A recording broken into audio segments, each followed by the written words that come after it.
கத்தி வந்தது பழங்கதை இருக்கு, அடி வசதி வந்தது வாழ்க்கை போனது நம்மோட கணக்கு.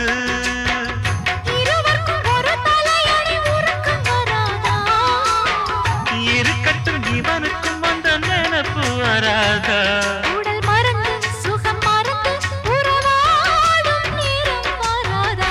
ரெக்க கட்டி பறக்கு தட்டி அண்ணாமல்ல சைக்கிள், ஆசைப்பட்டு ஏறிக்கிட்டேன் ஐயாவோட பைக்கில். ரோட கட்டி பிடிக்கையிலே என்ன சுகம் கண்ணம்மா.